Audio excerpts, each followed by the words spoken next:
Sara Everett, sister, thank you so much for joining Female Frequency. Thanks for having me, Jody. I'm so excited to talk to you again.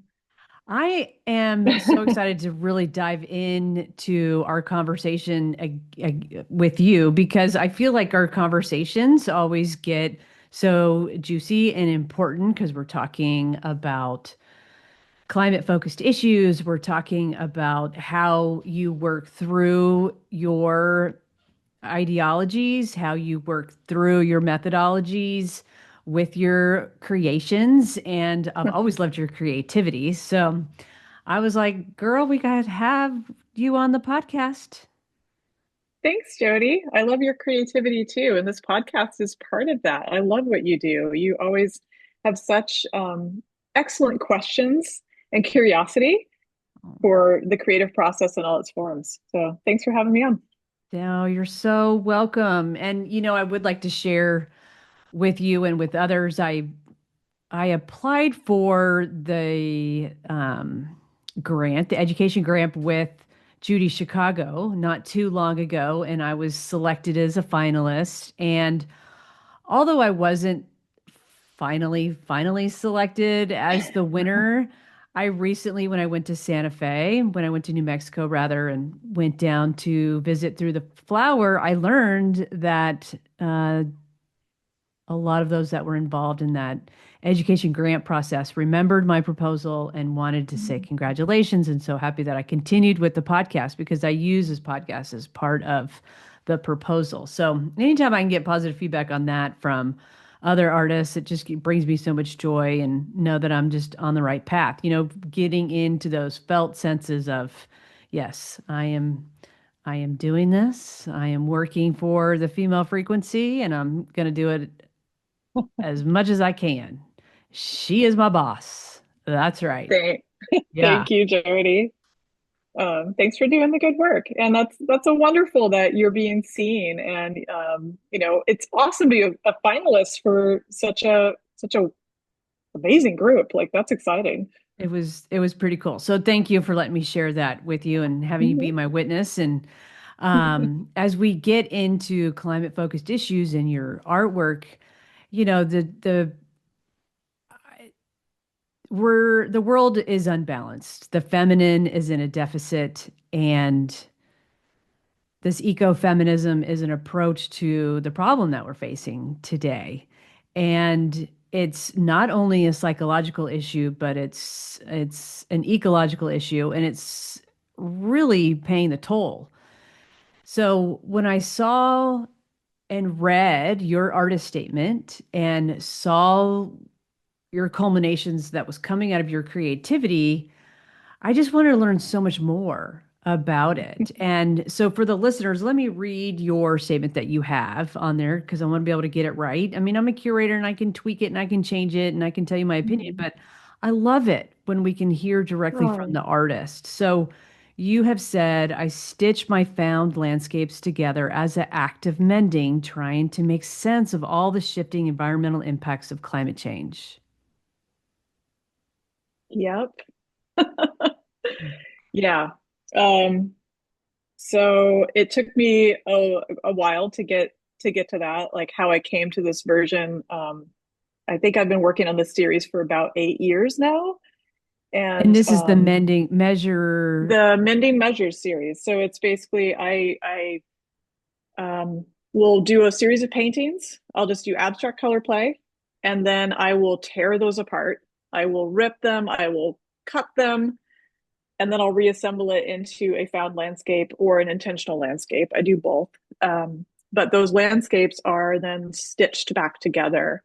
So it's in a lot of ways metaphorically playing with creation and destruction and then healing and mending, but also thinking about these. I first did a series of work of endangered animals, and then I started like getting into that, realizing well, it's all connected to endangered places, and it's all connected to ecosystems that are struggling or dying or already, beyond repair from human impact. So the more I looked into this, the more I just was inspired to create more. But the stitches are such visible mending is such a powerhouse statement, I feel like, and it's such a strong thing to do. Um, I love the aesthetic of it. I love the interplay of materials and then the interplay of poetry with it. So I've stuck and landed on this series going on 8 years now. And I Is just that keep, right?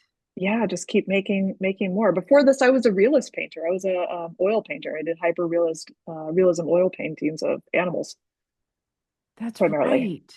Yeah, years and years ago, like more than a decade ago, I was mostly doing like animal portraits and oil painting and um but I was always on the side doing this like abstract color play, like in my sketchbook and just for fun, just to like let some tension out. I would just do abstract color play, let the colors feel out the emotions, or I'd get inspired by a place by like the colors. Like I love going to New Mexico and or Palm Desert, anywhere that's got an intense array of colors. And sometimes I would just bring those colors back and just play with the colors and not be trying to make anything.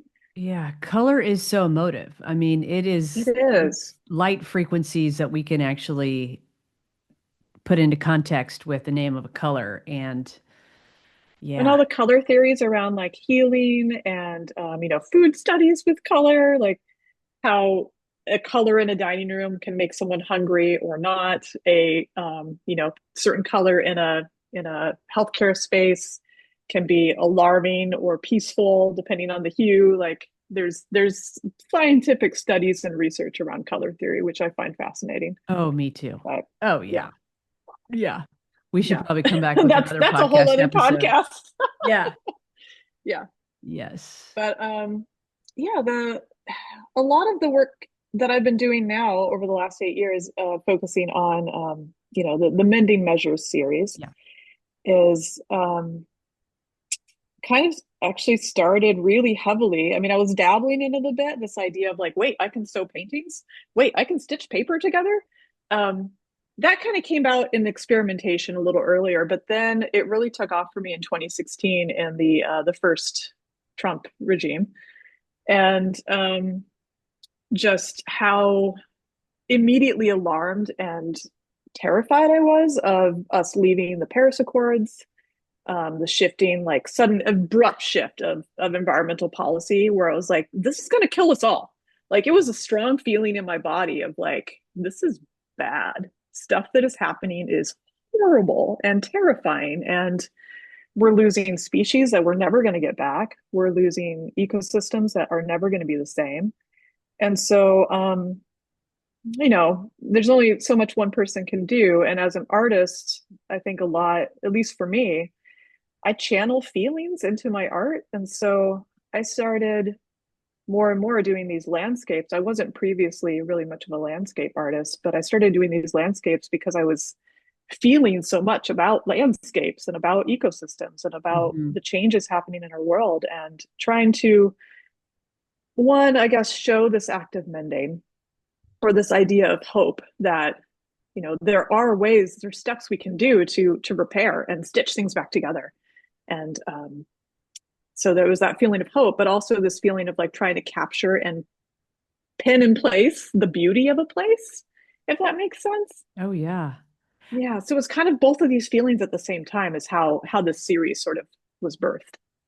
Yeah. And I feel like you're trying to admit, like, how does this place feel about these changes? Like your Mm. work, you can dive in and then it surrounds you, even if it's a There's work, some. even if it's flat, but the way that you have put Mm. your sensitivity into it, your creativity, your feelings, your colors, it does like draw you in and you are here. You are in that landscape. You are in that place. Mm. That's Thanks, Jody. That's really cool that Absolutely. It I draws you feel in. that, but like I've never quite sure if other people feel that when Oh they yeah, it when they draws look you at my in. Well, work. shoot, some of it's so dang big. I mean, it's The one behind me is like 5 feet. This is up until a couple years ago. This was the biggest one. This is a Mending Mountain behind me. It is stitched watercolor paper and it's 5 feet big. I had to construct it like a quilt. I had to think about, okay, how many parts can I fit through my sewing machine at once? What's the width I can do? Oh Because yeah, you can't really roll paper, right? Like you can't fold it. You can curl it a bit, but it's gonna break if you curl it too far. So really had to think about the constructability of that when they get that big. so this construction, well, you just gave us a little more magnifying glass on it. So Mhm. did you start out stitching by hand and then get into the sewing machine, or did you always just go right into the sewing machine? I have done hand stitching, but mostly if I'm gonna do that, it's like tiny little like French knots or like, little embellishments on the surface layer because hand stitching is very time consuming and I have Mhm. way more ideas than I have time. So sewing machine is my handy guide. In fact, I'm looking at one of my two sewing machines right now. It's on the table behind my computer. Um, so I have a yeah, I've mostly been doing using a first a home sewing machine, and then later I got a an antique uh, deluxe Joy, which is a powerhouse of a machine. It's mid-century, and it's the Japanese version of a Singer. Whoa. And yeah, she's very temperamental. You have to get her tension just right, and then she flows like butter through so many layers because she's all metal, so it's like really heavy duty. Anyway, I can geek out about sewing machines, Oh, but oh, I mean, I love how much reverence you have for your sewing machine and giving it, personifying it with a her. And like, do you mm-hmm. have a name for her? Joy, but that's I mean, Joy. I it's love it. it's written right on her in like this beautiful like gold calligraphy. It says Oof. deluxe Joy. Yes. Oh my God. So Yeah. Like velvet butter just going right she in. does. And she like hums when she's on. Probably a electrical failure, but that it's so Yeah. far it's safe. Well, yeah, we have such a culture, human culture in the broad strokes of our Mm, humanity has used stitching and putting together things for so many reasons, like calls for help, calls for cry, calls for code, and um, blanketing. There's so many symbols and metaphors in your work, like way beyond you have a mountain and a tree, and it's mm. very neat. So Thanks, Jody. that's a large one behind you. What about the Mhm. remind us the title of your really large ones that hang from the Oh, ceiling? yeah. So I did a installation piece for Slip Stitch Gallery end of last year. And I worked on it over 6 months because it's 10 feet by 10 feet. And it is called Mending Perito Moreno. So Perito Moreno is a glacier in Patagonia. Um, and it is up until 2020 was applauded as one of the only glaciers that was still increasing in size. And so it was applauded as like, not all the glaciers are melting. And then in 2020, it's like, yeah, nope, actually, it's starting to recede now too. So I felt like it was, one of these final. I don't want to be dire and say nails in the coffin, but it was one of these like, well, now that one's going to. So, this glacier of hope is now also melting, and but it's Yeah, also just as incredibly beautiful. yeah, a little sidebar, like all of those, it was being applauded, but it was, you remember that book, An Inconvenient Truth, Al Gore? Yes, I mean, yes. and um, when was What was that that around written? like early 2000s? 2007-ish? Yeah, yeah. Fact check me, people, but I've worked with this book before. It's something in that range. And all of those statistics that they were talking about, we've already obliterated those. Yeah, yeah, Obliterated. yeah. Yeah. Just to bring some science into, Hmm. yeah, the Yeah. emotional So I devastation. guess Yeah. back to the question about the size and the scale of the work and the actual installation piece. So it came about because I was working with Devin Chan, who is a awesome gallery curator and a great advocate for the arts, and I felt so honored to be offered an exhibition in at Slipstitch in the space. And as we were doing ideation for this exhibit, it actually was Devin's idea of like, wouldn't it be cool if we could walk through one of your landscapes? because I had applied with the little 5 feet and under landscapes. And Devin was like, wouldn't it be cool if we could just like walk through one of your, and I was like, yeah, that would be cool. How would I build that? So, stewed on that idea, like it sparked immediately. We were doing napkin sketches in the coffee shop. Love it. Love And it. I already had hoarded some fence hoarding. So it's vinyl banners that were on a construction fence from a construction job site. And it was we put up, and then within a week it got graffitied. And so it was just going to be trashed. So it's like, I can't even remember now, like over 100 feet of like 8 foot vinyl that was just going to go to the landfill. And so I took a bunch of it knowing, well, I probably can repurpose this somehow someday. And so it's been sitting in my garage for a couple of years at this point. Because I'm not a person who works on vinyl, but I was trying, I knew like I wanted to figure out how. So this thing this idea of what about a landscape you could walk through, and suddenly I was like, oh, I finally have use for that vinyl. So figured out how to get paint to stick on it. That was the first, research and development for it.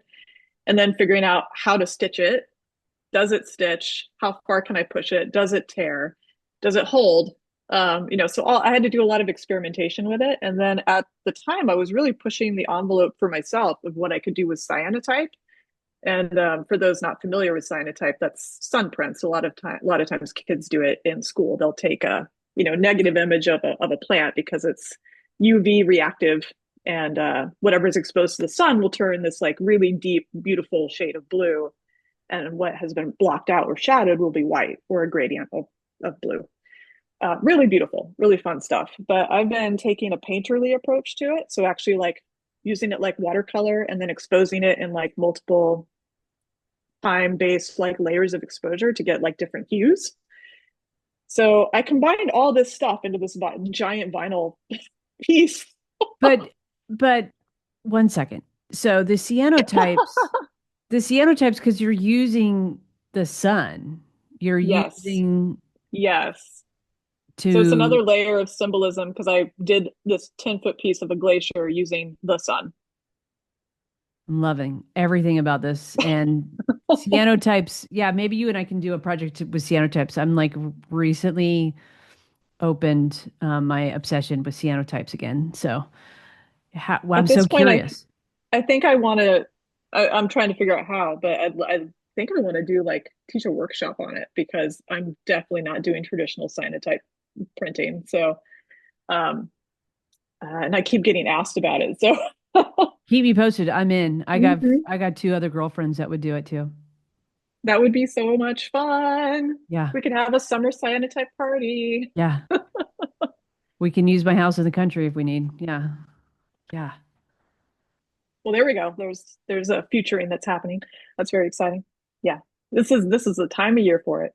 We actually have sunshine here in the Pacific Northwest for just a few months. Soak it up Yeah. while you got it. So, Yeah. yeah. Thanks for the Um, sidebar. So you're cyanotypes, so welcome. yeah, Yeah. the symbology, yeah. Yeah. So I'm not sure what else to say about that, but I'm really proud of that piece. I'm proud of how the piece pushed me, how it challenged me, figuring out how to work with a material that was just going to be landfill. I was really It felt great to be able to turn that into something beautiful, into something that sparked a lot of meaning for a lot of people who got to come see it. So that was powerful work. So Yeah, and I'm six glad. months just coming together. I mean, so do you think you spent 6 months just on that? Well, I would say once you got the vinyl, not even knowing how to activate it, that's how long it took you. I mean, plus a whole lifetime Mhm. of being creative, but Yeah, and all the other cyanotype experiments up until that point to help me figure out how to actually, hand paint a glacier with cyanotype. yeah. It's not a photographic print; it's hand painted. So, yeah, that was definitely a process. Oh my gosh. Yeah, yeah. So I've got more cyanotype work in the future. I even have one next to me right now. I'm working on. So glaciers are. one thing, but now the current thing that's hit me is right in the gut. And this is usually where I make art. It's like if I read a news story that hits me in the gut, and there's so many of those right now. So for the last few months, I've been feeling a little bit numb, as I think a lot of us are, of just like there's too much to rage against, right? There's just too much. But I think it was a month ago now, the news about the our coral reefs, and that there's been a massive bleaching event over the last 2 years, but they suddenly just measured it, and we have lost 84% as of 3 weeks ago of the world's coral reefs. And coral can bounce back from bleaching events. They have in the past, but never at this scale. So it's scary because I don't know how many people actually realize this, but a lot of oxygen actually comes from our oceans and algae in our oceans, which is tied to the coral reefs. So if our ocean is dying, we are dying. And it's just, it was a blip in the news. It came and went. It got obscured by all the other things going on in the news. But it hit me really hard. It hit me Yeah. really heavy. I started, suddenly coral was filling my sketchbook pages. Suddenly coral was like just on my brain. I would love to go volunteer for some coral reef restoration work. I hope I get to. So that's Yeah. some futuring. But immediately did this piece, hold it up. So Cool. it's when coral bleaches, it turns white. And I immediately just had this eureka of like, wait, white coral, blue ocean, cyanotype. So it's another way of me pushing with cyanotype.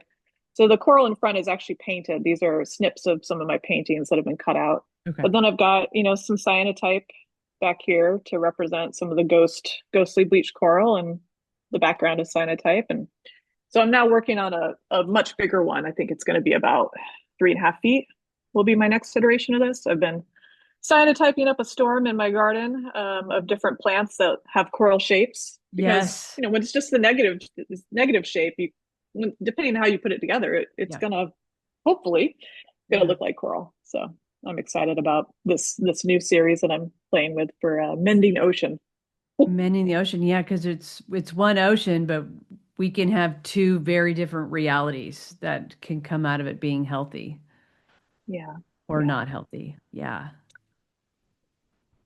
yeah. Well, I So appreciate you being able to give us more background into your work and even sharing more about how Mother Earth needs all of us to start paying attention. And, you know, you said you needed to use that creativity, which is so true because there's Brene Brown. She's a great advocate for being vulnerable, but she has so many quotes out there. And one of mm, them is creativity is not benign.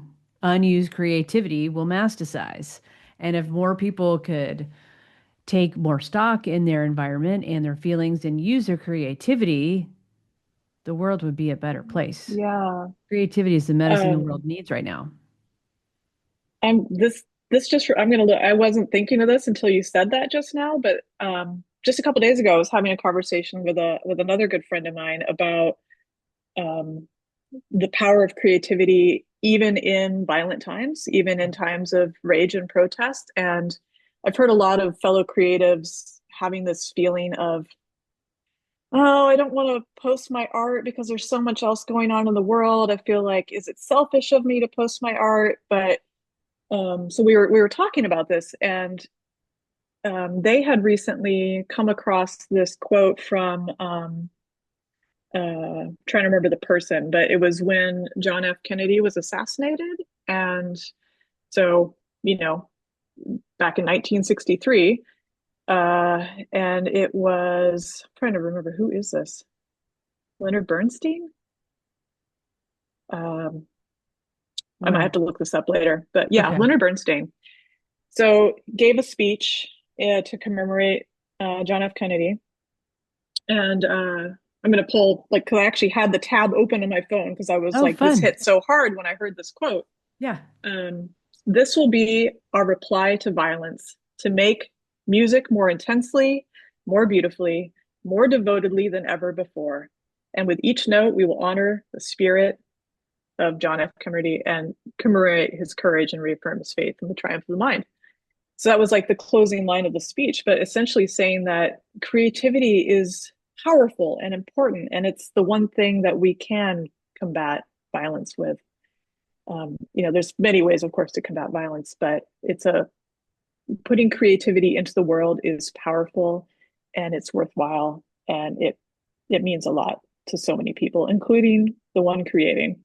So keep putting it out there, keep putting spreading the ripples of creativity because they do spread far.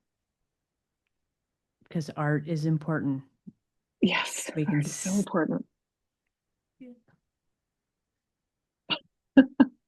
This is where we should plug the course. Well, using your creativity was a beautiful way to end the segment of the podcast and really let our listeners know that if they are artists going from studio work into placing their art in public places, you and I have created a playbook. It's a playbook of power moves because you work with stakeholders and decision makers, and you are an art consultant to real estate developers. Yeah, in addition to the creative work I do with these pieces and my own creative practice, I work with real estate development and helping to match artists to places. And I've been doing that for quite a while as a consultant to the developer, basically translating or being an interpreter for what their stakeholders and what their community needs to how to bring great art into the buildings that we work on. And it's so needed and it's so important. And art in public space matters, It and it's good work does. that people. We need to get more out there. We need to get more artists feeling confident that they can do this work, that they can approach this work, and put proposals forth and have their proposal be accepted. So we've had several conversations about this, and you and I have such a wealth of knowledge between us of our experience. So Yeah, it was and time.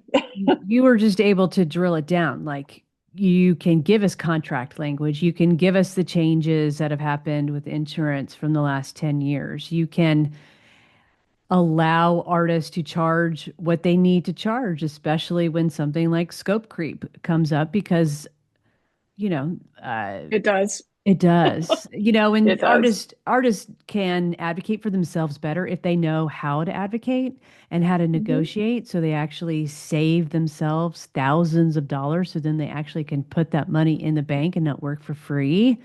So the Yeah. playbook is listed on my website, and I hope anybody that has a question about art in public places go to this workshop. We've made it very dense, but in a short amount of time. So we just strip out all the language, give you bite-sized points that you can use in your next agreements. And as always, you can always contact one of us for more information. Thanks so much, Jody. Thanks for having me on the podcast. Thanks for loving creativity as much as I do, Sarah. Doing the good work.